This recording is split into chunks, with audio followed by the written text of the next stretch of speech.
falyastajibu li wal yu'minu bi la'allahum yarshudun. Maka hendaklah mereka itu memenuhi segala perintahku, dan hendaklah mereka beriman kepadaku agar mereka selalu berada dalam kebenaran.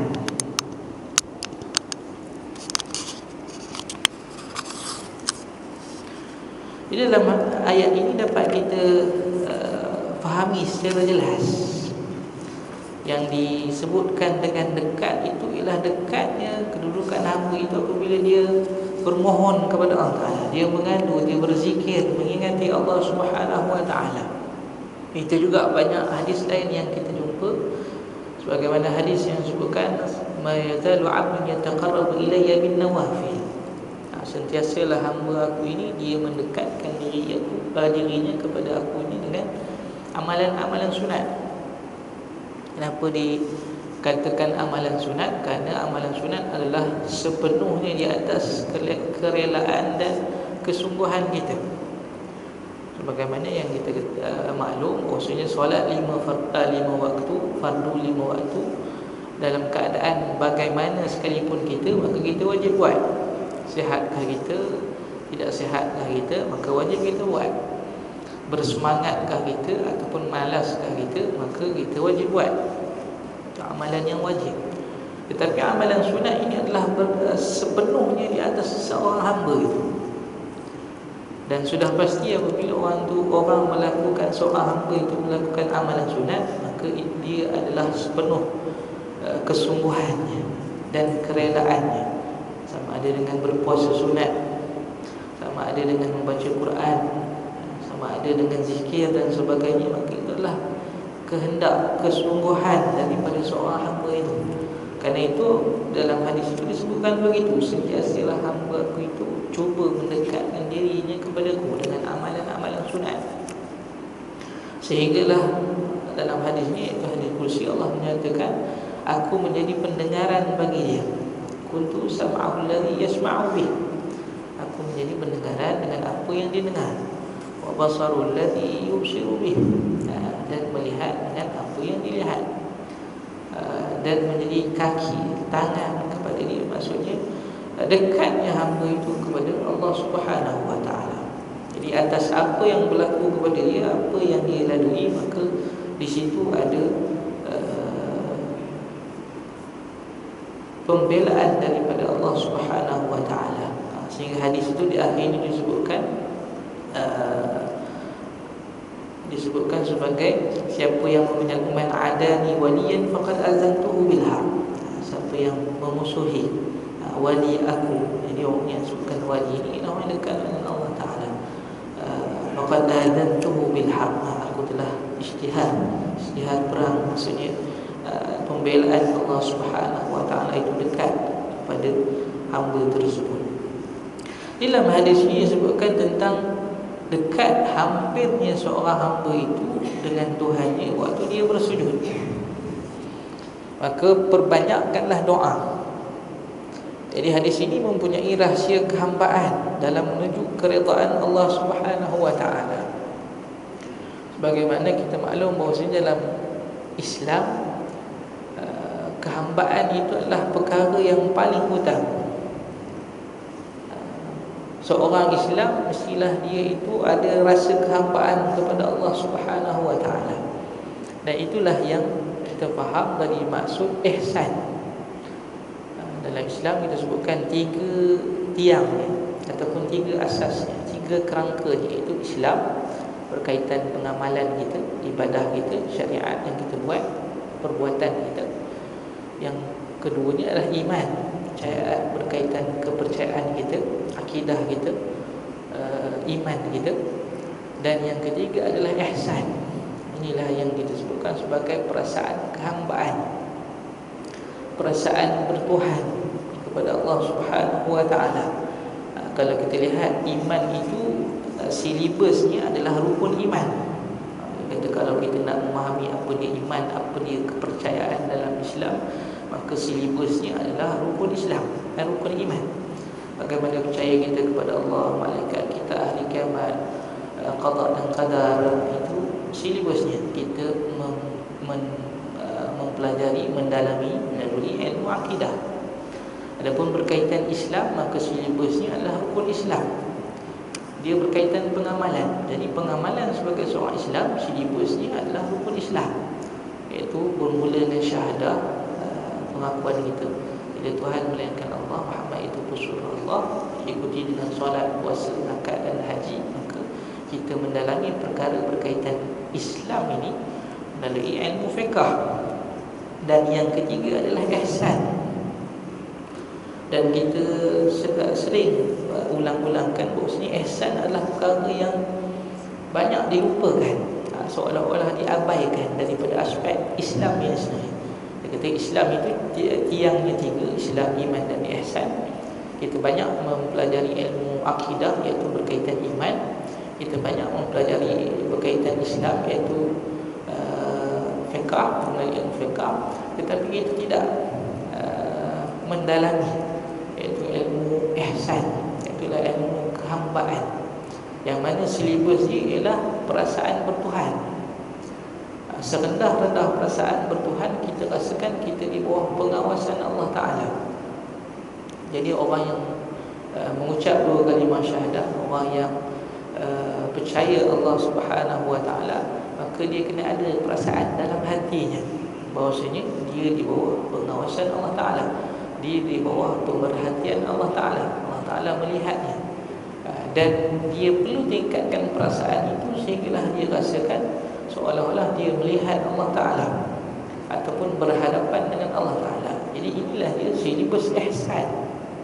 Bagaimana hadis Nabi SAW menjelaskan ihsan itu apa. Apabila Jibril datang berjumpa dengan Rasulullah SAW, bertanyakan tentang soalan Islam, iman dan juga ihsan. Jadi apabila ihsan, Nabi SAW menjawab, ihsan an ta'budallaha ka'annaka tarahu. Kamu sembah Allah Ta'ala seakan-akan kamu melihatnya. Disebutkan seakan-akan. Kenapa?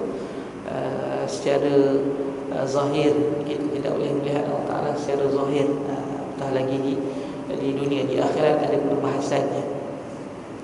Seolah-olah melihat Allah Ta'ala, ataupun kita kata seolah-olah berhadapan dengan Allah Ta'ala. Fa in lam takun tara fa innahu yara.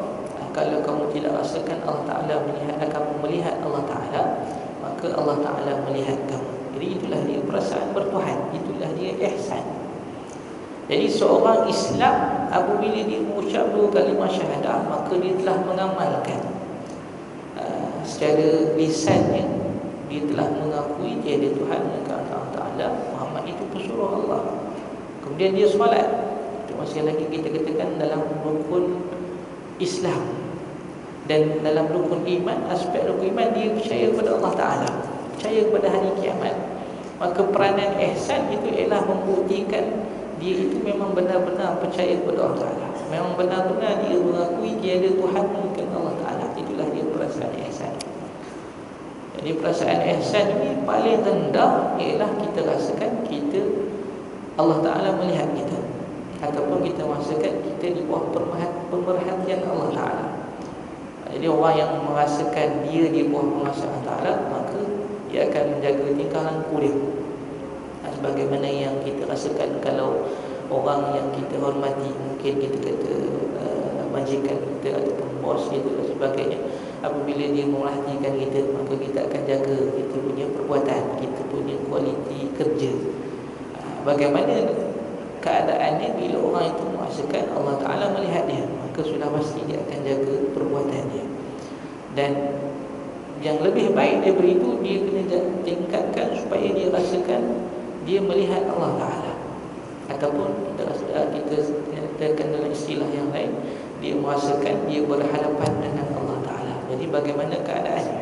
Kalau kita rasa kita diperhati oleh majikan kita, kita telah jaga perbuatan kita, kualiti perbuatan kita. Kalau kita terus berhadapan dengan majikan kita, maka lebih lagi kita akan menjaga kualiti perbuatan amalan kita, pekerjaan kita. Jadi itulah perumpamaannya. Jadi perasaan ihsan itu ada tingkatannya. Tingkatan yang paling rendah kita rasakan kita di bawah pengawasan Allah Ta'ala, dan tingkatan yang paling tinggi kita merasakan kita berhadapan dengan Allah Ta'ala, melihat Allah Ta'ala. Jadi itu dia ihsan. Jadi seorang mukmin apabila dia mengucap dua kalimah syahadah, mengaku tiada Tuhan melainkan Allah, Muhammad itu pesuruh Allah. Dia percaya kepada Allah Ta'ala, dia percaya dengan apa yang Nabi bawa, itu semuanya benar. Maka dia melaksanakan solat. Dalam masa yang sama, hati dia itu merasakan keberadaan Allah Ta'ala, kewujudan Allah Ta'ala. Itulah dia ihsan, itulah dia perasaan bertuhan. Dan inilah yang kita perlu jaga. Kenapa? Apabila terjaga ini, maka terjagalah dua aspek tadi, kepercayaan kita. Memang benar-benar kita percaya kepada Allah Ta'ala. Apabila kita beribadat, maka memang benar ibadat kita itu hanya kepada Allah Subhanahu Wa Ta'ala. Ianya menunjukkan betapa penting ketaatan kepada Allah Subhanahu Wa Ta'ala dalam keadaan penuh tawaduk dan rendah diri di hadapannya. Oleh yang demikian, sujud adalah simbol ketaatan dalam keadaan menzahirkan kehinaan diri di hadapan Allah Subhanahu Wa Ta'ala. Justru dalam keadaan seorang hamba itu, dia perlu merasakan keagungan Allah Subhanahu Wa Ta'ala. Dan dalam sujud, maka dari segi falsafahnya, dia mestilah merasakan kerendahan diri dia, ketidakmampuannya, ataupun kita rasakan segala kelemahan dia berbanding Allah Subhanahu Wa Ta'ala yang maha agung, yang maha hebat dan sebagainya. Jadi kerana itu, seorang yang sujud itu, maka sebenarnya, ataupun kita katakan falsafah daripada sujud itu ialah tawaduk, rasa rendah diri kepada Allah Subhanahu Wa Ta'ala, rasa rendah diri di hadapan Allah Subhanahu Wa Ta'ala. Dan kerana itu sujud adalah simbol ketaatan, simbol ketaatan, iaitu ketaatan yang penuh rendah diri dan kehambaan yang tertinggi. Dan ketaatan, sedangkan ketaatan yang disertai dengan takabur adalah antara simbol durhaka yang tersemat di dalam diri iblis. Ini kita lihat apabila dalam Quran diceritakan apabila diperintahkan sujud, memang akhirnya iblis itu sujud, tetapi masih lagi ada rasa kehebatannya, masih lagi merasakan dia itu lebih baik, dia itu lebih mulia.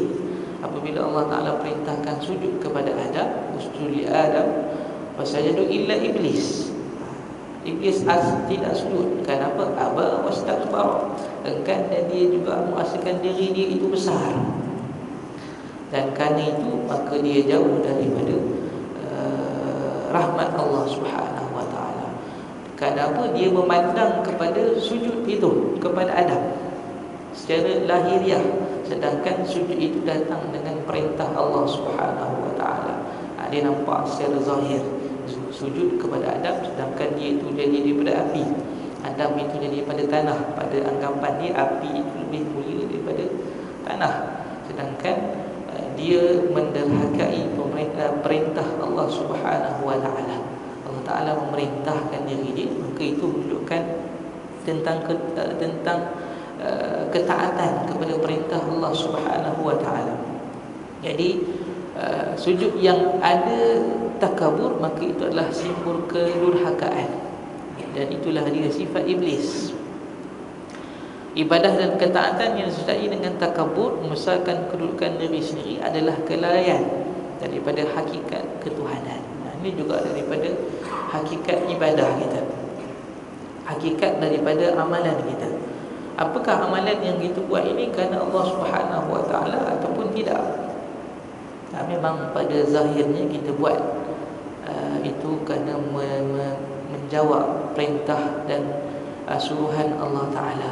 Dan ini kita banyak bagi contoh bagaimana keadaannya seorang hamba itu, walaupun dia solat, tetapi masih lagi belum selamat dia daripada perasaan yang tidak baik. Kita gambarkan contoh seorang yang bangun pada tengah malam, dan dia bangun dalam keadaan rumah dia itu tidak ada orang. Kemudian dia tutup lampu supaya dia rasa dia bangun malam, dia tidak buka lampu, dan orang jiran ataupun sesiapa tidak tahu dia bangun malam. Kemudian dia beribadah, sama ada dia baca Quran dengan hafalan dia ataupun dia bersembahyang. Walaupun dalam keadaan yang macam itu, orang ini masih lagi belum selamat daripada perbuatan yang tidak baik. Kenapa? Mungkin dia bangun, aku solat, aku tak buka orang lain semua tidur. Itu akan lahir daripada hatinya. Aku boleh bangun malam, keadaan aku tak buka lampu, tak nak bagi orang tahu, dan aku beribadat sedangkan orang lain tidur. Itu masih lagi tidak baik. Kenapa? Kerana hati itu bukanlah semata-mata kepada Allah Subhanahu Wa Taala. Sebab itu sebenarnya dalam Islam, amalan yang perlu dijaga dengan lebih baik adalah hati. Kerana itu disebutkan apabila baik hati itu, maka baiklah tubuh badan itu. Apabila tidak baik hati itu, maka tidak baik tubuh badan itu. Sebagaimana disebutkan oleh Nabi SAW dalam hadis, Iza salahat jasad kullu. Apabila baik daging itu ataupun hati itu, maka baiklah tubuh badannya. Apabila fasadat, tidak baik, maka tidak baik semua badan itu. Itulah dia hati. Sebab itu kalau kita lihat, perintah dan larangan Allah Ta'ala adalah zahir dan batin. Maksudnya dalaman itu hati kita, dan juga luaran, iaitu perbuatan luaran kita. Sebagaimana kita nyatakan contoh tadi, orang yang bangun malam, walaupun dia solat, tetapi hati itu masih lagi tidak baik. Begitu juga orang yang kita kata buat amalan baik, sama ada dia menolong orang, sama ada dia membaca Quran dan sebagainya, tetapi apabila hati dia tidak baik, maka itu mencacatkan amalannya. Kerana itu sebenarnya perintah dalam Allah Ta'ala adalah zahir dan batin. Sebagaimana disebutkan dalam ayat Quran, innama harrama rabbil fawahish ma zahara minha wa ma batan. Sesungguhnya Tuhan aku mengharamkan perbuatan buruk itu, apa yang zahir dan batin. Maksudnya hati itu juga perlu dijaga, dan perbuatan luaran juga perlu dijaga. Wa zaru zahiril ismi wa batinah. Tinggalkan perkara yang zahir daripada perbuatan buruk itu dan batinnya. Kerana itu kalau kita tumpukan, maka ihsan itu adalah proses untuk kita memperbaiki hati. Proses supaya hati kita itu memang kerana Allah Subhanahu Wa Taala semata-mata. Kita buat, kita baiki, kita jaga supaya memang apa yang kita buat itu hanyalah kerana Allah Subhanahu Wa Taala. Itulah dia ihsan. Dan ihsan ini adalah amalan hati. Apabila ianya adalah amalan hati, maka amalan hati ini tidak ada yang tahu kecuali kita dengan Allah Subhanahu Wa Taala. Dia adalah rahsia kita dengan Allah Taala. Sebab itu kita katakan secara luaran mungkin kita lihat orang itu buat baik, maka pada hukumnya kita mengikut perbuatan yang zahir. Secara hukumnya kita ikut yang zahir. Nahkum bil zawahir. Kita hanya boleh hukum perkara yang zahir, tetapi perkara batin hatinya itu adalah rahsia orang itu ataupun rahsia kita dengan Allah Subhanahu Wa Taala. Oleh kerana itu, sujud merupakan antara ibadah yang sangat dicintai oleh Allah Subhanahu Wa Taala. Ia merupakan satu ibadah yang sangat menghampirkan seorang hamba kepada Allah Subhanahu Wa Taala. Maka pada kehampiran itu juga digalakkan dia memperbanyakkan doa kepada Allah Ta'ala, kerana doa adalah antara cara berinteraksi dengan Allah Subhanahu Wa Ta'ala.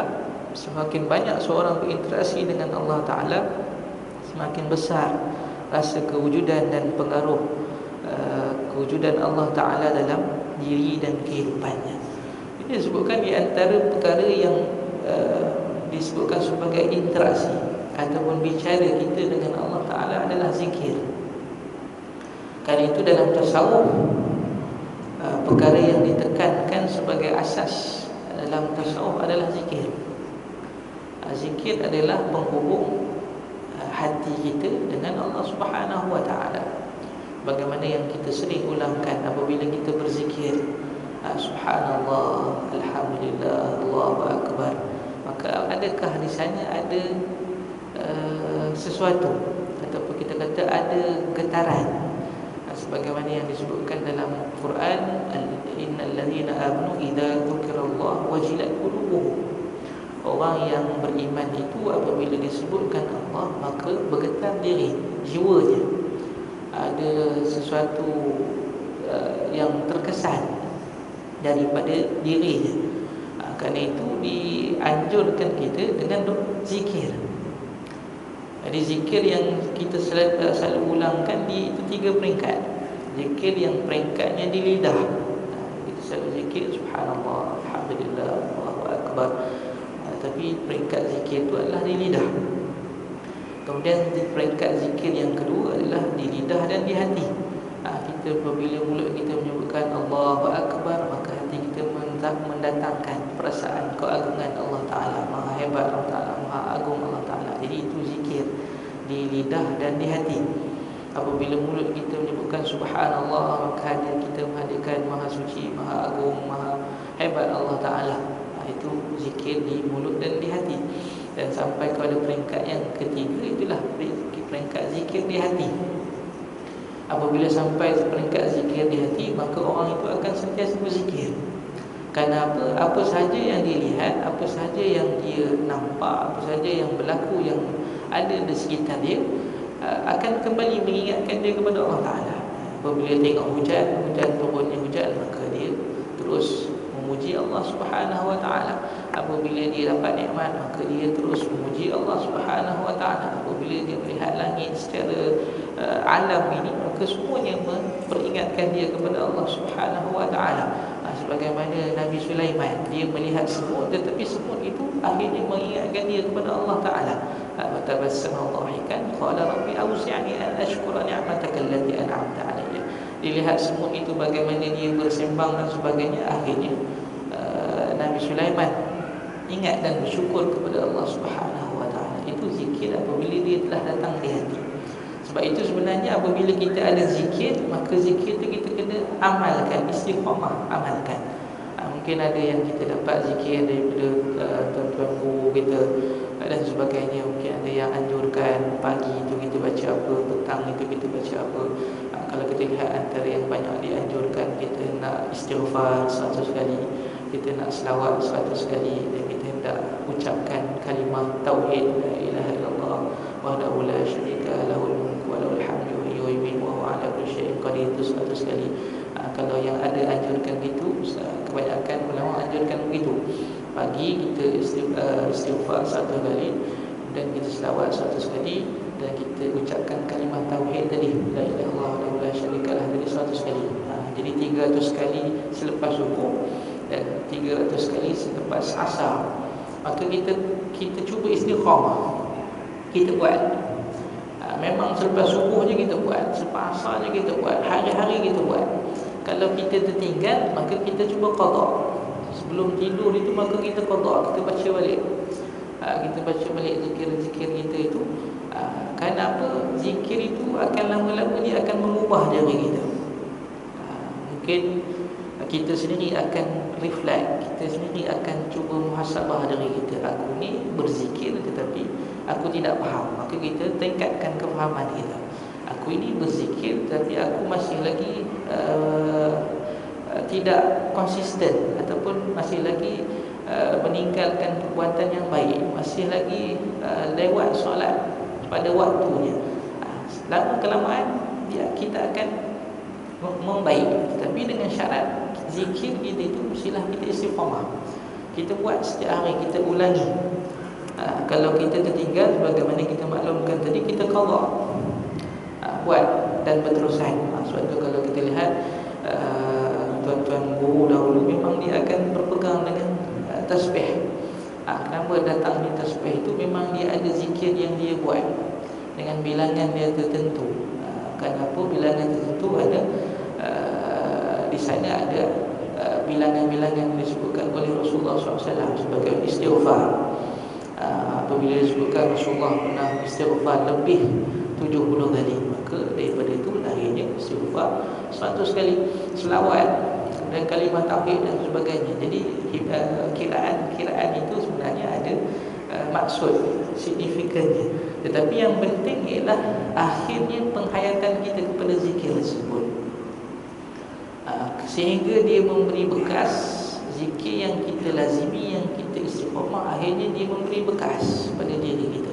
Apabila disebutkan Allah, maka ada sesuatu yang kita rasakan. Apabila menyebutkan tentang kebesaran Allah, maka kita akan rasa sesuatu. Apabila disebutkan tentang kelalaian, mungkin kita akan terasa, kita akan menangis dan sebagainya. Itu adalah kesan daripada zikir yang melahirkan sifat kehambaan. Jadi di sini disebutkan kehampiran dalam hadis ini, waktu seorang itu sujud, maka maksudnya bukanlah kehampiran tempat, tetapi kedudukan hamba itu dengan Tuhannya, sebagaimana disebutkan oleh Imam Qurtubi. Perkara ini menunjukkan kehampiran, kedudukan dan kemuliaan, bukanlah tempat. Jadi dia kedudukan dan kemuliaan hamba itu dengan Tuhannya, bukan kehampiran dengan jarak kepada Allah Subhanahu wa taala. Kerana Allah Subhanahu wa taala itu suci daripada jarak dan tempat dan masa.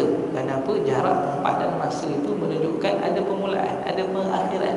Jadi ada permulaan, ada pengakhiran, itu bukanlah sifat Tuhan. Itu adalah sifat makhluk. Jadi tidak layak apabila disifatkan sifat-sifat makhluk kepada Tuhan. Jadi Imam Badar Ibn Syihab berkata dalam tazkirahnya, pada hadis ini ada petunjuk kepada penafian sudut bagi Allah Ta'ala, penafian tempat bahagian bagi Allah Subhanahu wa taala. Itulah antara pengajaran hadis yang kita dapat berkaitan tentang kedudukan hamba dengan Tuhannya. Dalam hadis ini menyebutkan tentang dekatnya seorang hamba itu dengan Tuhannya waktu dia sujud, dan daripada itu perbanyakkan doa. Kenapa? Inilah waktu yang, inilah antara disebutkan antara tempat-tempat mustajab doa. Kalau kita lihat perkara yang mustajab doa ni banyak daripada sudut waktu. Jadi ada waktu-waktu yang mustajab doa, seperti di antara dua khutbah Jumaat tu, bila imam duduk daripada khutbah pertama, itu adalah antara waktunya. Antara waktu, hari pula mungkin hari Jumaat, antara tempat pula mungkin di Arafah dan sebagainya. Jadi itu perlu kita lihat di manakah waktu yang mustajab, di manakah tempat yang mustajab, di manakah situasi yang mustajab. Waktu belajar, maka itu di antara tempat-tempat yang mustajab doa. Dan kemudian disebutkan daripada hadis ini, dekatnya hamba itu bukanlah dekat daripada sudut tempat, kerana Allah Subhanahu wa taala itu maha suci daripada tempat. Kerana apabila kata tempat, masa dan jarak, maka itu menunjukkan kepada sifat-sifat makhluk. Maka suci Allah Ta'ala daripada sifat-sifat makhluk. Jadi daripada itu juga boleh kita faham apa saja yang dinisbahkan kepada tempat, maka yang perkara tersebut tidak layak bagi Allah Ta'ala dan perlu difahami dengan aspek bahasa Arab. Apabila disebutkan dari ayat Al-Quran, maka kita perlu faham ayat Al-Quran itu daripada segi bahasa Arab. Kalau dimasukkan dengan istiwa, apa istiwa itu? Ar-Rahman 'alal 'arsy istawa sebagai contoh. Jadi kita perlu faham istiwa itu daripada segi bahasa Arabnya apa. Maka kita lihat maksud-maksud yang sesuai dengan Allah Ta'ala, maka itu sesuai. Maksud yang tidak sesuai, maka kita perlu jauhkan daripada Allah Subhanahu wa Ta'ala. Dan hakikatnya sebenarnya akidah yang murni dan suci itu ialah apabila kita menyifatkan segala sifat kesempurnaan bagi Allah Ta'ala, dan kita menjauhkan segala sifat-sifat kekurangan daripada Allah Subhanahu wa Ta'ala. Aslinya sekadar itu, apa yang baik itu daripada Allah Subhanahu wa Ta'ala, dan apa yang kurang itu daripada kelemahan saya mohon maaf. Bismillahirrahmanirrahim. Alhamdulillahirabbil alamin, wassalatu wassalamu ala asyrofil anbiya'i wal mursalin wa ala alihi wa sahbihi ajma'in. Allahumma anfa'na bima 'allamtana wa 'allimna ma yanfa'una wa zidna 'ilma wa la haula wa la quwwata illa billahil 'aliyyil 'azim. Sallallahu ala sayyidina Muhammad